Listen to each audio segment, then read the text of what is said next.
Mundo Maior em Debate. Essa noite estamos tratando de Cartas de Kardec, né? Um trabalho grandioso que está sendo feito aqui pela Fundação Espírita André Luiz, em parceria com o Instituto Canuto Abreu, né? Um trabalho que só é possível de ser feito graças a um grande trabalhador da doutrina dos espíritos, o doutor Silvino Canuto Abreu. Paulo Henrique, para as pessoas que ainda não tiveram a oportunidade de acompanhar o teu programa, o Livre Pensamento, ou mesmo outros programas aqui da Rede Boa Nova de Rádio e da TV Mundo Maior que trataram sobre o tema, quem foi o doutor Silvino Canuto Abreu? Olha, o Silvino Canuto Abreu, ele foi um pesquisador, escritor do período de Carlos Embaçaí, Herculano Pires, Deolinda Amorim, um período que foi um período muito rico, né, de pensadores que deram um grande impulso para o entendimento da doutrina. Mas o nome dele é menos conhecido. A gente não ouvia falar muito dele. E o Canuto Abreu, ele tinha várias profissões, ele tinha uma empresa, ele tinha recursos, né? Mas ele se dedicou a fazer, durante décadas, desde moço, quando ele entrou para a doutrina, uma recuperação de todos os documentos, obras, que não só vinham antes lá com o magnetismo, mas desde o cristianismo. Ele foi procurar obras lá do século XVI, ele foi estudar aramaico, grego, né? Latim, para poder estudar essas obras no original. E na dedicação que ele teve à doutrina, muito profunda, ele acabou por indo à França, ele conversou com espíritas que conheceram Kardec, tomou depoimentos, chegou perto dos documentos todos que eles guardaram. Isso na década de 20 do século passado? 1920. 1920. Então eram velhinhos, mas muitos tinham vivenciado. Inclusive, até o Leon Denis ele conseguiu conversar. Tem troca de correspondência. Tem correspondência, né? E pessoalmente, ele conheceu pessoalmente, né? Sim. Então, não, eu digo, nós temos correspondências trocadas entre o Dr. Silvino e o Leon Denis, né? Temos sim. E então o que acontece? Ele foi a pessoa, talvez, que mais perto esteve do que verdadeiramente foi a doutrina. E tudo isso que a gente está descobrindo agora, com esses livros e com esses documentos, nós estamos sabendo que ele já havia descoberto. Então, a revisão que ele fez da doutrina espírita foi profunda. Quando chegaram as cartas na mão dele, ele passou a ter os documentos que confirmavam essa história. Mas teve um episódio muito importante, que quando ele se viu diante de algo tão... que ele via a grandiosidade daquilo tudo, ele procurou o Chico Xavier. Eles eram amigos, eles eram próximos, eles também tinham uma troca muito frequente de correspondência. Chico estava começando o seu trabalho, mais Quando ou o menos. Chico começou, a gente vai encontrar as primeiras cartas em 36. Ele tinha feito o primeiro livro, mas eu já encontrei também o Canuto na FEB, relatando quando se tomou conhecimento do Chico. Então, saber do Chico, ele já soube desde o início, desde o primeiro livro. O contato pessoal foi em 34, 35. Quer dizer, quando Parnaso de Além Túmulo estava sendo editado, o Ele Dr. estava lá. Silvino estava presente. Ele estava na reunião. Na reunião que se deu na Federação Espírita Brasileira. Exatamente, que se decidiu publicar esse livro. Então a relação entre os dois é fortíssima, né? Ou seja, nós temos 40 mil documentos do Canuto. E o Canuto Abreu, então, quando teve o contato com o Chico, ele pediu que os espíritos orientassem o que ele deveria fazer com tudo isso que ele tinha nas mãos. Sabe o que os espíritos falaram? Disseram o seguinte: não é o momento certo de se divulgar. Nós vamos passar ainda por sombras, né, por grandes dificuldades. O mundo ainda vai entrar em dificuldades muito grandes. E a sua tarefa é preservar, traduzir, preparar esse material, que no futuro vai chegar o momento certo, que nós vamos designar. E o Emmanuel fala assim, eu não falo em meu nome, eu falo em nome dos espíritos da codificação, que aqui nos trazem essa orientação. Não é por acaso que chegou às suas mãos, e você vai ter que ter a calma de não divulgar isso. Então o que nós descobrimos é que ele passou décadas e décadas e décadas debruçado sobre esse material, Sem poder divulgar. pesquisando e sabendo que não podia divulgar uma palavra. Entendi. E ele se correspondia com o Chico, e eles trocavam informação sobre esse conteúdo, né? Então, quando você fez a pergunta a respeito do medo, né, não devemos ter medo nenhum, porque a confirmação desse conteúdo, ele vai ser oferecida ao público desde a sua origem, em Kardec, até todos aqueles os que vieram depois de Kardec, o pós-Kardec, Leon Denis, Gabriel Delany, nós temos essas cartas também, a própria Amélie, e depois a gente tem Chico Xavier, Canuto Abreu, todos aqueles que passaram, né, os próprios espíritos psicografados Isso por Chico. não é que nos contaram, não, né? Não, nós temos Tem documentos. cartas a psicografia do Emmanuel Também, tudo está isso. em nossas Sim, nossa tem posse, psicografia do Bezerra de Menezes, tem um material vasto, a troca de correspondência, as opiniões do Chico, as opiniões do Canuto, as opiniões de Kardec, tudo isso, ele traz um fato novo. E eu gostaria que a gente tivesse uma seguinte reflexão, né? Até hoje, no movimento espírita, nós tivemos uma briga de opiniões. Então, principalmente aqui no Brasil. Eu tenho essa opinião. O outro diz, não, minha opinião é essa. E aí não tem como se resolver, porque a opinião é uma questão pessoal e não se resolve. E nós não tínhamos nenhuma referência para resolver essas questões. O que vai mudar, isso nunca ocorreu no movimento espírita, é um momento que nós estamos vivendo agora, é que agora nós temos fatos, não temos mais opiniões. E contra fatos não há argumento. Não tem como argumentar. Ô Conde, nesta carta do Chico / Emmanuel / Chico, não importa, dizendo ao Canuto que não era o momento, né?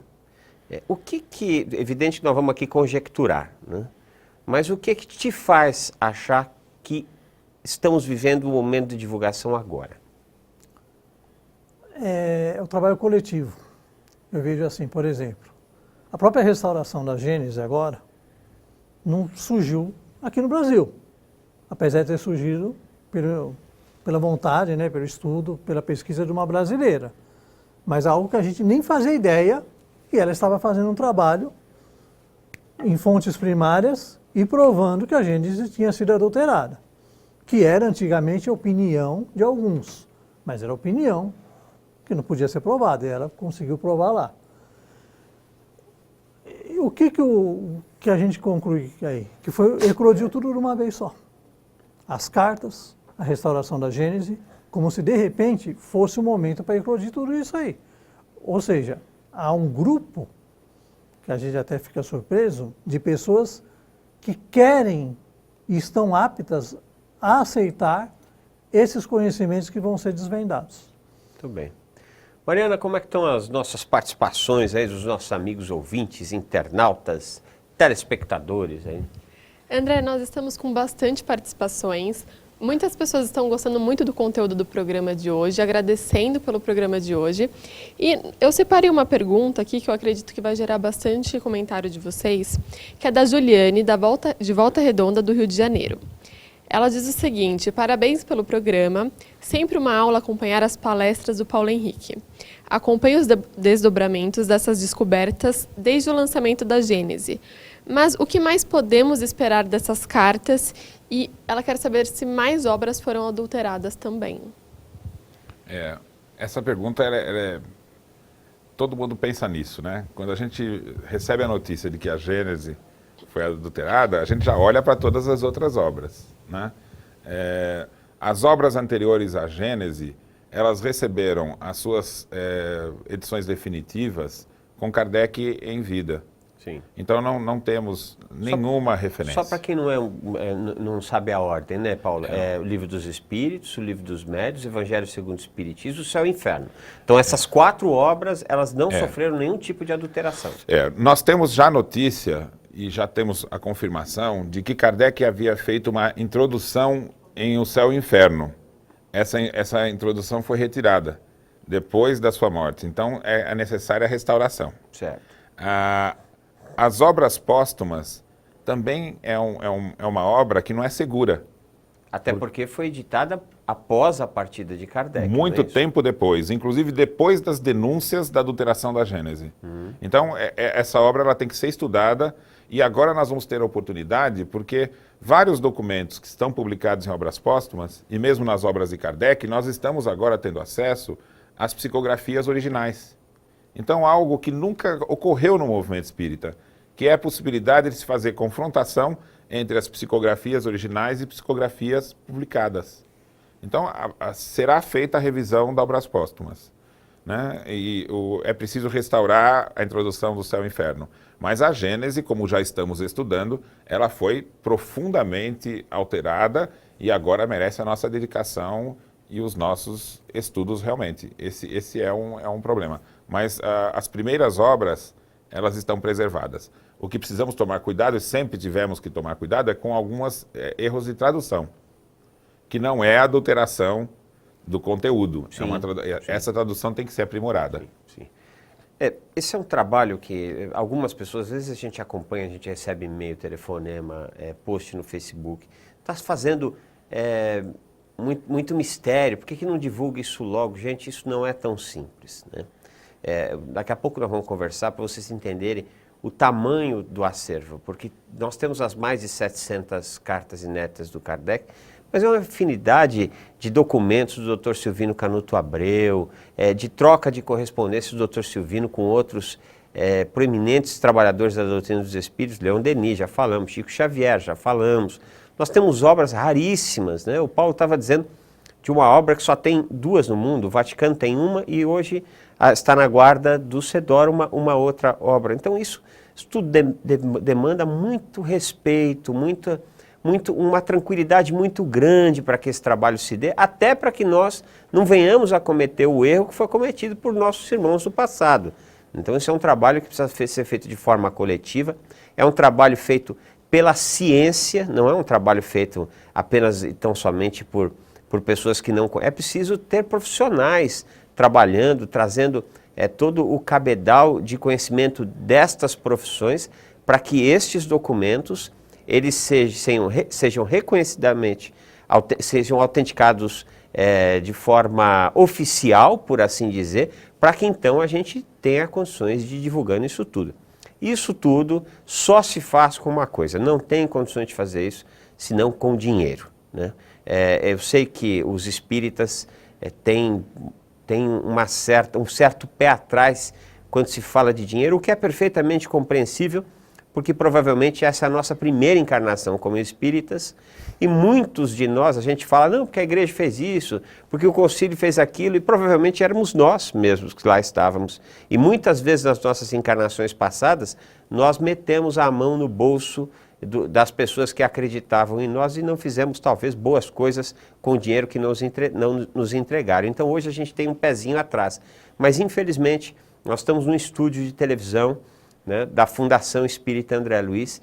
Aqui nós temos só trabalhando na rádio e na TV, isso não é nada, né? Mas para nós é muito. Nós temos 50 profissionais, mais de 200 voluntários, né?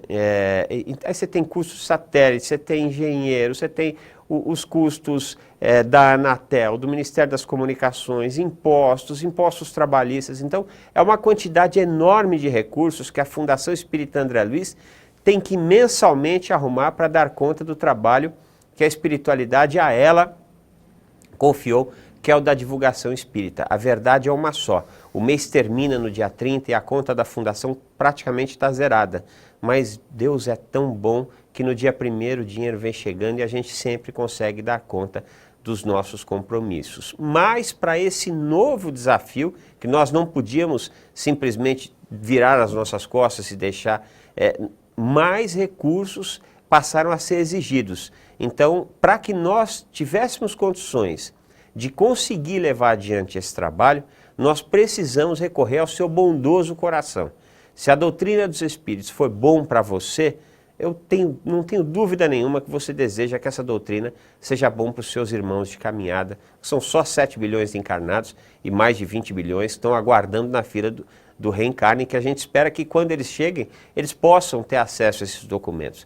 Então, é por isso que nós convidamos você a conhecer esse projeto, né? Então acessa lá catarse.me/Cartas de Kardec. Né? Tá aí nós estamos no final do ano, né? Um momento de festa, um momento, daqui a pouco nós estaremos comemorando o aniversário de Nosso Senhor. Então, que tal você dar um presente para a espiritualidade, conhecer o projeto? Se você achar que a Fundação Espírita André Luiz é digna da tua confiança, faça lá teu investimento a partir de R$20, porque por mais que a gente não gosta de falar de dinheiro, se a gente juntar aqui juntar uns 10 médium bom mesmo, né, vamos fazer uma vibração para aparecer uma câmera aqui, ela não vai aparecer, ela não vai. Né? A gente vai ter que botar a mão no bolso e comprar a câmera. A mesma coisa, são equipamentos, alguns equipamentos caros, né? Equipamentos para digitalizar isso. O Paulo estava dizendo para a gente, são muitos voluntários, mas tem profissionais, né, que mensalmente precisam levar o salário para casa para poder dar conta do trabalho que fazem. Então, se você tiver condições, entra lá, catarse.me/Cartas de Kardec. Se o bolso tiver curto, não tiver condições, então ora, vibra bastante pela Fundação Espírita André Luiz e por todos os profissionais, voluntários, trabalhadores do Senhor que estão nessa entidade, para que nós tenhamos condições de levar esse trabalho adiante. Paulo, você pediu um tempo aí? Eu queria dizer o seguinte, ninguém vai colaborar com a FEAL para executar esse trabalho. A FEAL é que está colaborando, porque essa tarefa é dos espíritas. Né? Veio na mão da FEAL, mas cabe aos espíritas se unirem para concretizar. E como nós falamos, nós temos uma série de investimentos necessários. Não é só traduzir, digitalizar, confirmar que realmente esses documentos foram de Kardec, de quem escreveu. Depois nós temos que fazer as publicações, nós temos que fazer documentário para poder levar isso a todos, livros, e temos que fazer o memorial. A nossa meta é fazer um lugar físico que as pessoas possam ter acesso à biblioteca e aos documentos, um museu, que as pessoas possam ver de perto tudo isso, que todo mundo tem o direito de fazer isso. Hoje é um momento de preparo, mas depois disso tem que ter o acesso público.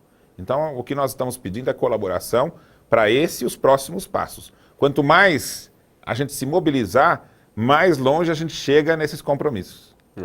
O Paulo recentemente recebeu a visita de um diretor de fotografia lá no CEDOR, onde estão os documentos. Ele não é espírita, né, Paulo? E o que ele falou quando viu os documentos? Né? Nós estamos recebendo algumas visitas. Sim. Escritores espíritas, né, pesquisadores e pessoas que são espíritas e não espíritas. Mas quando as pessoas se deparam com o conteúdo que tem lá, eles dizem assim, isso aqui não é importante para os espíritas. Isso aqui é importante para a humanidade. Assim, o que verdadeiramente o espiritismo está falando, com essa ideia de liberdade, é o que a gente almeja para um mundo novo. Né? Então, eu achei muito bonito o entusiasmo, né, de quem não conhecia a doutrina, quando a conheceu. Então, a ideia é que a gente leve essas informações e crie esse lugar, não só para nós espíritas, porque espíritas têm as casas espíritas. Né? A ideia é que a gente crie um memorial para que todos possam ter conhecimento do que o espiritismo propõe. Conde, é muito difícil a gente descrever o que tem ali, né? Especialmente no acervo. Mas qual que é o tamanho disso? Que obras que você...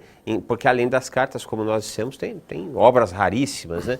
Quais são as obras que te chamaram a atenção e por que, na sua opinião, é importante a preservação, inclusive, dessas obras e disponibilização dessas obras para o grande público, inclusive pela internet, né? O Paulo falou do memorial, mas também esses documentos estarão num site, estarão disponíveis ao grande público. Né? Tem parte do acervo, ele já pode ser manuseado, pode ser catalogado, pode ser separado, e a gente pode dimensionar o valor dessa parte do acervo. Tem uma parte que teve aquele incidente, que vocês já comentaram por aqui, da água, né, que caiu sobre os livros devido a uma chuva. Quem estava cuidando... Caiu o telhado, caiu molhou... o telhado, molhou parte do acervo. Foi irradiado, mas elas estão ainda para não manuseio. Elas ainda precisam ser mexidas por especialistas, com um cuidado maior. Então, dessas partes que eu pude manusear, que eu pude ver, que eu pude catalogar, tem muitas obras sobre magnetismo, obras do século XIX, tem obras do século XVIII sobre espiritualidade em geral, obras sobre o cristianismo, história do cristianismo, tem obras manuscritas em línguas, como o Paulo já falou, até armênio o homem estudou, para poder entender algumas obras que tinham lá. Então, é uma quantidade enorme de obras. E também tem uma parte que são as obras publicadas no Brasil no século XIX, obra dos chamados pioneiros do Espiritismo aqui.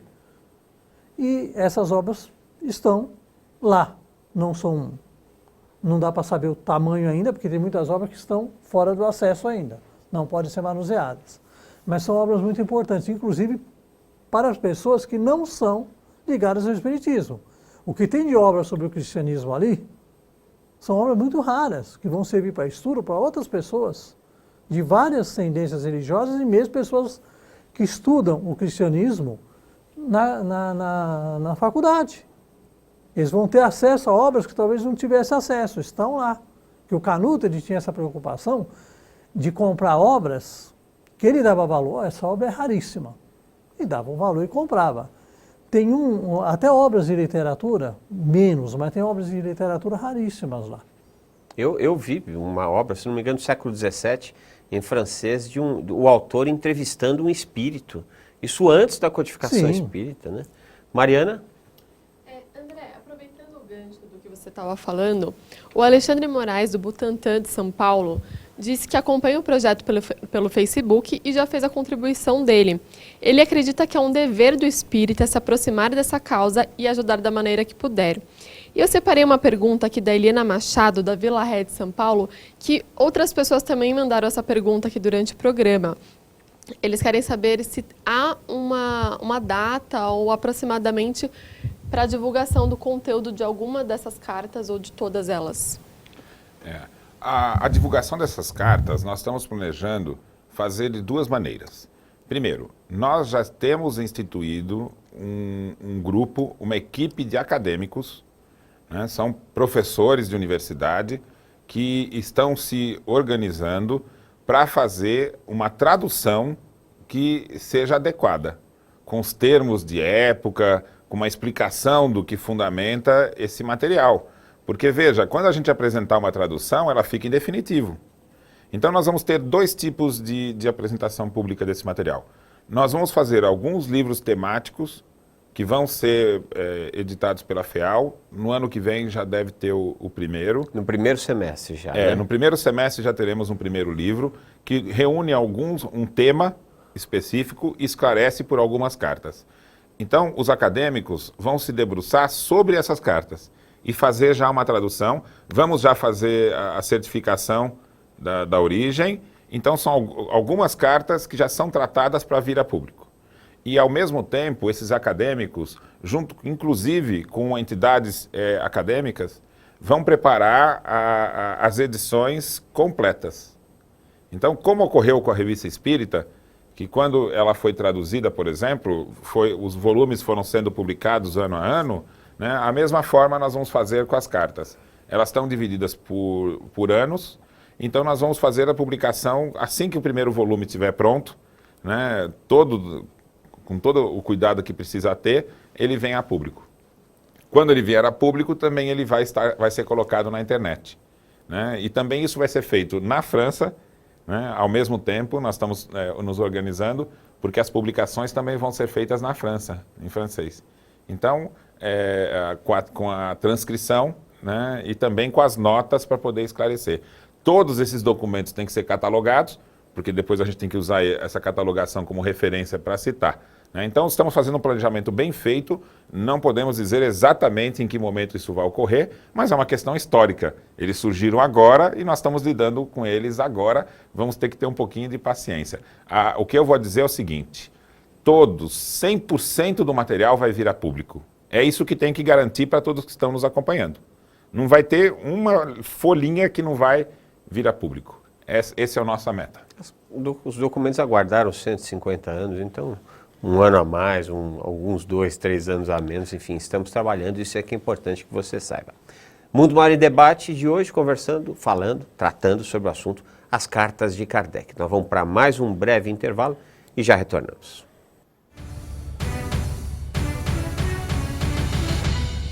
Depois você faz só uma pequena correção.